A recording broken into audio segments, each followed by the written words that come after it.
Hello दोस्तों, good morning. स्वागत है आपका आपके अपने YouTube channel RJ special study में। दोस्तों, आज हम देखने वाले हैं महत्वपूर्ण बिंदु चर्चा में क्यों है। ठीक है, चलिए देखते हैं महत्वपूर्ण बिंदु। मृत्युदंड पर सर्वोच्च न्यायालय की सलाह। हाल ही में सर्वोच्च न्यायालय एससी ने 7 वर्ष की बच्ची के साथ बलात्कार और हत्या के दोषी एक व्यक्ति की मौत की सजा को उम्र कैद में बदल दिया। यह निर्णय मृत्युदंड के विरोध के कारण हेतु एक महत्वपूर्ण मिसाल बन सकता है। वर्तमान मामले में एससी का फैसला।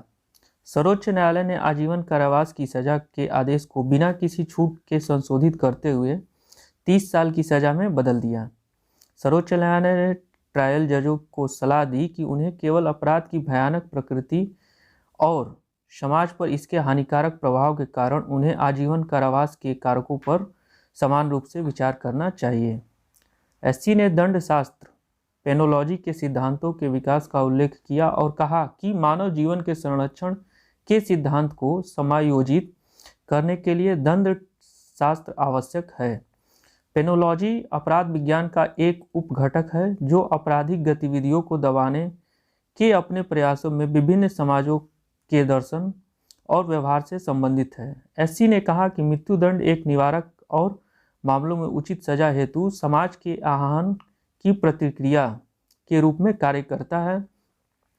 दंड का सिद्धांत समाज के अन्य दायित्वों को संतुलित करने के लिए विकसित किया गया है, जिसमें मानव जीवन को संरक्षण प्रदान करना और समाज की रक्षा एवं सेवा करना शामिल है। मृत्युदंड मौत की सजा, जिसे मृत्युदंड भी कहा जाता है, किसी अपराधी को एक आपराधिक कृत्य के लिए अदालत द्वारा मिलने वाला सर्वोच्च दंड है। आमतौर पर यह हत्या, बलात्कार, देशद्रोह आदि अत्यंत गंभीर मामलों में दिया जाता है। मृत्युदंड को सबसे खराब अपराधों के लिए सबसे उपयुक्त सजा एवं प्रभावी निवारक के रूप में देखा जाता है। हालांकि इसका विरोध करने वाले इसे अमानवीय मानते हैं। इस प्रकार की मौत की सजा को नैतिकता बहस का विषय है और दुनिया भर में कई मानवाधिकारवादी व समाजवादी लंबे समय से मौत की सजा को खत्म करने की मांग कर रहे हैं। मृत्युदंड के पक्ष में तर्क। प्रतिशोध के प्रमुख सिद्धांतों में से एक यह है कि लोगों को उनके अपराध की गंभीरता के अनुपात में वह सजा मिलनी चाहिए जिसके वे हकदार हैं। इस तर्क में कहा गया है कि हत्या करने वाला व्यक्ति किसी के जीवन जीने का अधिकार छीन लेता है, जिसके कारण उसके जीवन का अधिकार भी समाप्त हो जाता है। इस प्रकार मृत्युदंड एक प्रकार का प्रतिकार होता है। निवारण। मृत्युदंड को अक्सर इस तर्क के साथ उचित ठहराया जाता है कि सजाए हफ्ता हत्यारों को मृत्युदंड देकर हम हत्यारों को लोगों को मारने से रोक सकते हैं। अक्सर यह तर्क दिया जाता है कि मृत्युदंड पीड़ितों के परिवारों को संतुष्टि प्रदान करने का कार्य करता है। मृत्युदंड के विपक्ष में तर्क। निरोध। प्रभावी सांख्यिकी साक्ष्य इस बात की पुष्टि नहीं करते हैं कि यह निवारक प्रक्रिया कार्य करती है। ऐसे कोई भी प्रमाण नहीं है जिनसे ये निर्धारित किया जा सके कि मृत्युदंड से बलात्कार और हत्या जैसे अपराधों की संख्या में कमी आई है। वर्ष 2013 में बलात्कार के मामलों में मृत्यु निर्धारित की गई। आईपीसी की धारा 376 ए। फिर भी आमतौर पर बलात्कार की घटनाएं सामने आती रहती हैं और वास्तव में बलात्कार की क्रूरता कई गुना बढ़ गई है। यह हर किसी को यह सोचने के लिए मजबूर करता है कि अपराध के लिए मृत्युदंड एक प्रभावी निवारक है। बेगुनाहों को सजा मिलने की आशंका। मृत्युदंड के खिलाफ सबसे आम तर्क यह है कि न्याय प्रणाली में गलतियों या खामियों के कारण देर सवेर निर्दोष लोग मारे जा सकते हैं। एमनेस्टी इंटरनेशनल के अनुसार जब तक मानवीय न्याय दोषपूर्ण रहेगा तब तक निर्दोषों को फांसी देने के जोखिम को समाप्त नहीं किया जा सकता है। अधिकांश विकसित देशों में सजा के रूप में मृत्युदंड को समाप्त कर दिया गया है। पुनर्वास का अभाव। मृत्युदंड कैदी का पुनर्वास नहीं करता है जिससे वह समाज में वापसी कर सके। भारतीय संदर्भ में मृत्युदंड की स्थिति 1955 के आपराधिक प्रक्रिया संशोधन अधिनियम सीआरपीसी से पहले भारत में मृत्युदंड नियम और आजीवन कारावास एक अपवाद था। इसके अलावा न्यायालय मृत्युदंड के स्थान पर हल्का दंड देने हेतु स्पष्टीकरण देने को बाध्य था। वर्ष 1955 के संशोधन के बाद न्यायालय मृत्युदंड या आजीवन कारावास देने के लिए स्वतंत्र था। CRPC 1973 की धारा 354(3) के अनुसार न्यायालय को अधिकतम दंड देने हेतु लिखित में कारण बताना आवश्यक है। वर्तमान में स्थिति इसके विपरीत है, जिसमें गंभीर अपराध के लिए आजीवन कारावास की सजा एक नियम है और मृत्युदंड की सजा एक अपवाद है। इसके अलावा संयुक्त राष्ट्र द्वारा मृत्युदंड के खिलाफ वैश्विक रोक के बावजूद भारत में मृत्युदंड बरकरार है।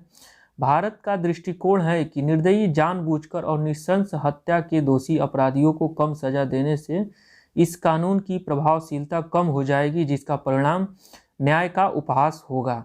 इस संदर्भ में वर्ष 1967 की विधि आयोग की 35वीं रिपोर्ट में मृत्युदंड को समाप्त करने के प्रस्ताव को खारिज कर दिया गया था।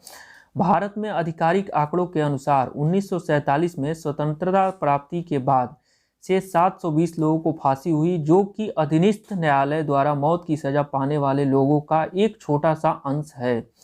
अधिकांश मामलों में मृत्युदंड को आजीवन कारावास में बदल दिया गया था और कुछ मामलों में उच्च न्यायालय द्वारा बरी कर दिया गया था। मृत्युदंड पर सर्वोच्च न्यायालय के अन्य निर्णय। जगमोहन सिंह बनाम उत्तर प्रदेश राज्यवाद 1973। सर्वोच्च न्यायालय ने कहा कि अनुच्छेद 21 के अनुसार जीवन से वंचित करना संवैधानिक रूप से अनुमेय है यदि यह कानून द्वारा स्थापित प्रक्रिया के अनुसार किया जाता है। इस प्रकार CRPC और भारतीय साक्ष्य अधिनियम 1872 के तहत कानूनी रूप से स्थापित प्रक्रियाओं के अनुसार मुकदमे के बाद सुनाई गई मौत की सजा अनुच्छेद 21 के तहत असंवैधानिक नहीं है। राजेंद्र प्रसाद बनाम उत्तर प्रदेश राज्यवाद 1973।